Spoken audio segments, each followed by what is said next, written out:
नमस्कार, सलाम, आदाब। स्वागत है एक बार फिर से आप सबका अपने YouTube channel Khan education hub पर।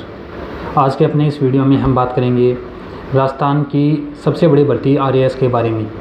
इस वीडियो में हम जानेंगे कि RAS 2023 का नोटिफिकेशन कब जारी होगा, इसकी एग्ज़ाम कब होगी, एग्ज़ाम पैटर्न क्या रहेगा, इन सभी बातों की चर्चा हम इस वीडियो में करेंगे। वीडियो में शुरू से आखिर तक ज़रूर बने रहे।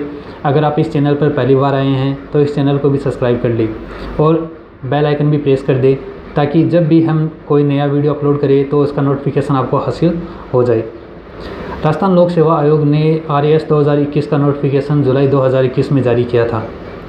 उस बात को आज लगभग 2 साल होने को हैं, लेकिन अभी तक वो भर्ती प्रक्रिया पूरी नहीं हुई।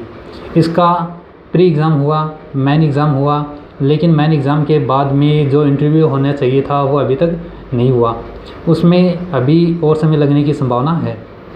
उम्मीद की जा रही है कि जल्द वो भर्ती पूरी हो जाएगी और इसके साथ साथ वो कैंडिडेट जो RAS की तैयारी कर रहे हैं या फिर जिनका पिछले एग्ज़ाम में नंबर नहीं आया है, उन कैंडिडेट के लिए एक बहुत ही बड़ी खबर है। वो खबर ये कि राजस्थान लोक सेवा आयोग लगभग 900 पदों पर नई RAS एग्ज़ाम करवाने की तैयारी में है। कार्मिक विभाग से राजस्थान लोक सेवा आयोग को भर्ती मिल चुकी है। राजस्थान लोक सेवा आयोग उसकी जांच कर रहा है और जांच करने के बाद में राजस्थान लोक सेवा आयोग इसका नोटिफिकेशन जारी करेगा। उम्मीद है कि जुलाई 2023 तक राजस्थान लोक सेवा आयोग नई RAS भर्ती का नोटिफिकेशन जारी कर देगा। उसके बाद में एग्ज़ाम फॉर्म शुरू होंगे और उसके बाद में प्री एग्ज़ाम होगी। सबसे पहले तो हम बात करिए कि ये भर्ती लगभग 900 प्लस पदों पर होगी, यानी ये बहुत बड़ी भर्ती है। पिछली भर्ती है वो लगभग 988 पदों पर हुई, लेकिन ये भर्ती लगभग 900-905 पदों पर आयोजित होने की संभावना बताई जा रही है।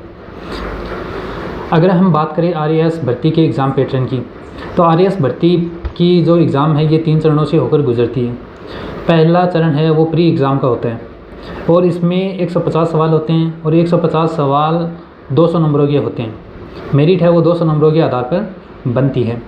प्री एग्ज़ाम के लिए जो सिलेबस है उसमें हिंदी और इंग्लिश को छोड़कर लगभग सभी सब्जेक्ट शामिल किए जाते हैं, जैसे साइंस है, मैथ है, रीजनिंग है, पॉलिटी है, हिस्ट्री है, ज्योग्राफी है, इकोनॉमिक्स है और इसी तरह के और भी कई सब्जेक्ट हैं जो प्री एग्ज़ाम में शामिल किए जाते हैं। जो कैंडिडेट प्री एग्ज़ाम फाइट कर लेते हैं उसके बाद उनका मेन एग्ज़ाम होता है। मेन एग्ज़ाम में कुल 4 पेपर होते हैं और हर पेपर 200-200 नंबर के होते हैं, यानी कुल 800 नंबर के पेपर होते हैं। हर पेपर का सिलेबस है वो अलग अलग होता है। जिन कैंडिडेट ने मेंस एग्ज़ाम भी फाइट कर लिया होता है उसके लिए इंटरव्यू होता है और ये इंटरव्यू कुल 100 नंबर का होता है, यानी जो मेरिट बनती है वो इंटरव्यू और जो मेंस एग्ज़ाम होते हैं उनके आधार पर बनती है और ये दोनों मिलकर 900 नंबर के होते हैं। कहने का मकसद ये कि जो कट ऑफ है वो इंटरव्यू और मेन एग्ज़ाम के आधार पर बनते हैं और ये दोनों होते हैं 900 नंबर के, यानी फाइनल कट ऑफ है वो 900 नंबरों में से बनती है और इसके बाद में जो भर्ती प्रक्रिया है वो पूरी होती है। तो इन 3 चरणों से होकर RAS mains exam, RAS pre exam और इंटरव्यू गुजरते हैं। उम्मीद है आप सबको ये वीडियो पसंद आया होगा। ऐसे ही और वीडियो हासिल करने के लिए इस चैनल को सब्सक्राइब करें और इस वीडियो को ज़्यादा से ज़्यादा अपने दोस्तों के साथ शेयर करें।